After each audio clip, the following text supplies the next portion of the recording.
on most CPA multiple choice questions, you can eliminate 2 out of the 4 answers before you even fully understand the concept being tested.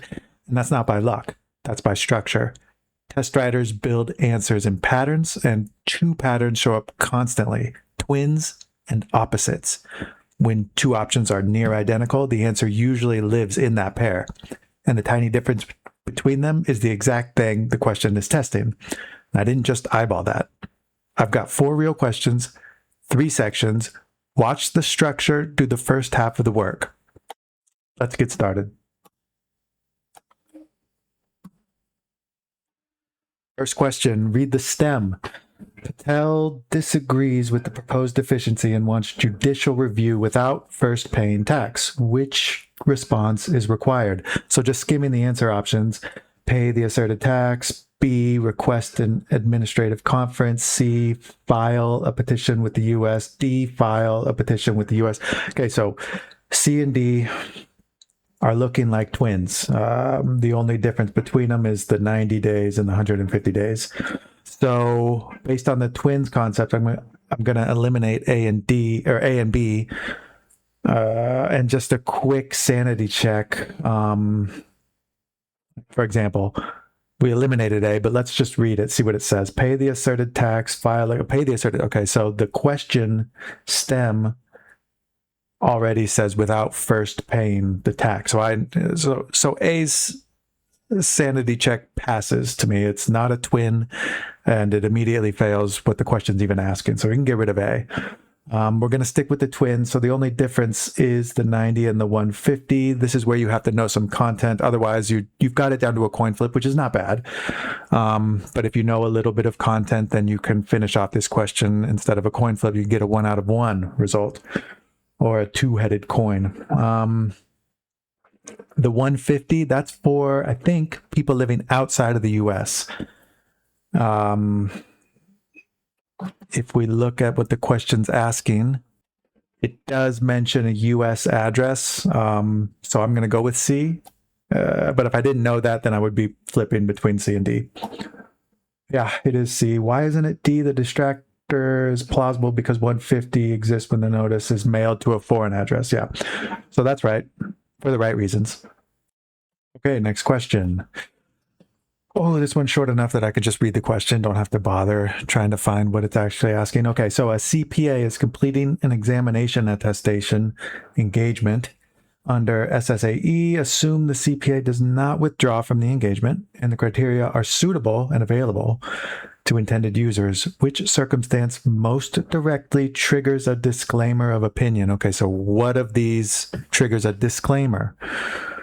Scan for the twins here. The CPA cannot, the CPA cannot obtain sufficient appropriate audit evidence. B, the CPA obtains sufficient appropriate audit evidence. C, the CPA obtains sufficient. Okay, so B and C are looking very similar.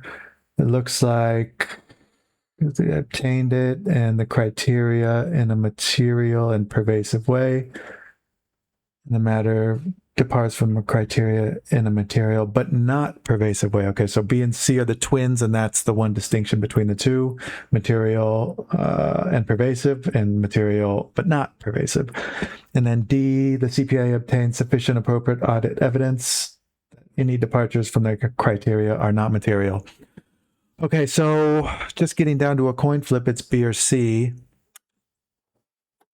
However, if I'm just going by trying this without knowing any content, having any content knowledge, then I'm going to lose the point, because this one is one of the 3 out of 4 questions with twins usually has the right answer within the twins, so 1 out of 4 doesn't.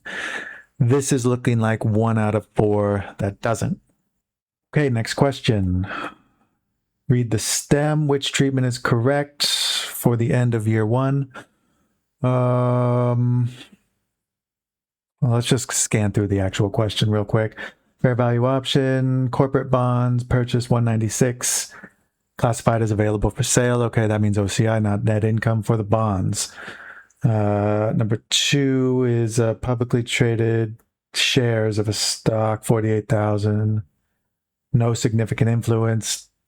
December 31, this fair value is 51.5. Okay, so a gain of 3,500 on some publicly traded stock.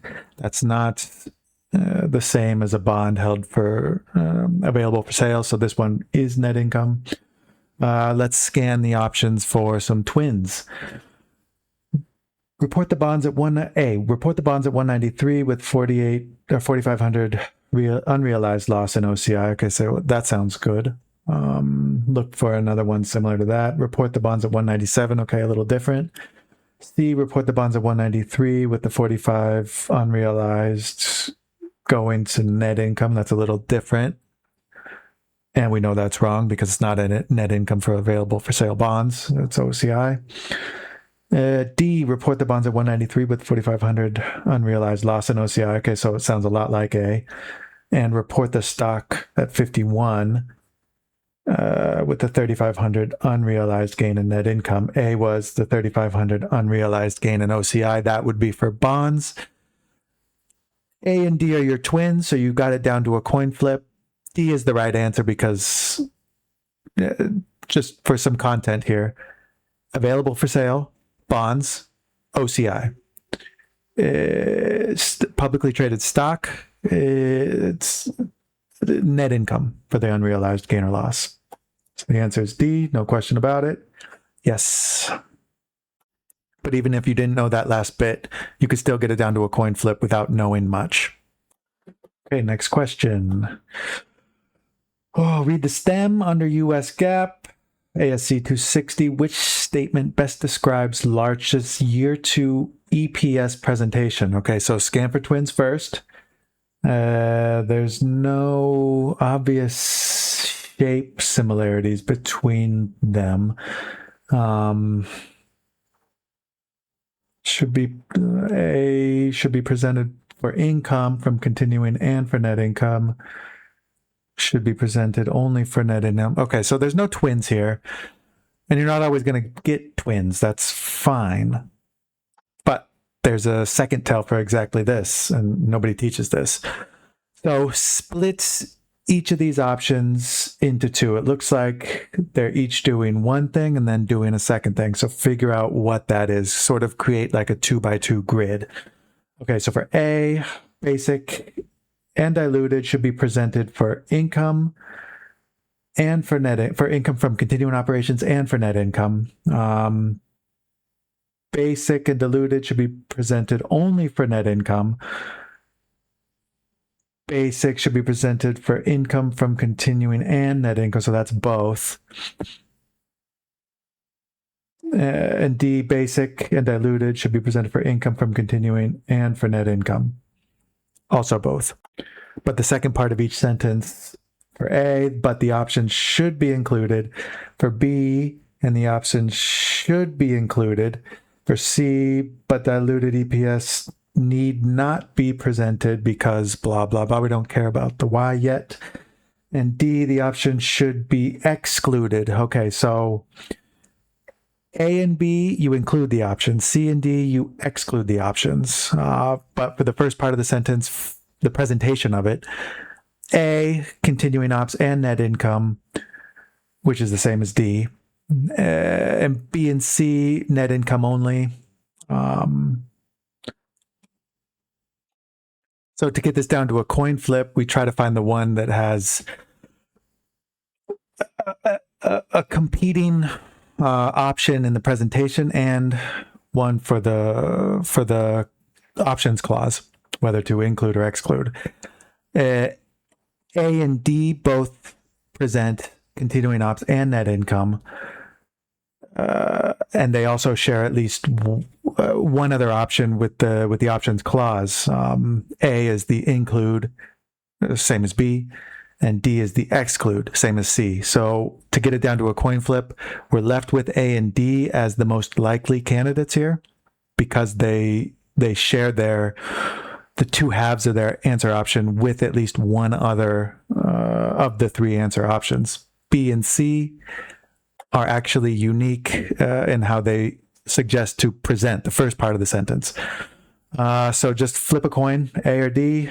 I'll go with A just to see. No, it is D. Okay, so we did get it down to a coin flip correctly. It was either A or D for us. We got wrong. Or we guessed wrong on the coin flip. That's fine. Read the explanations to figure out why.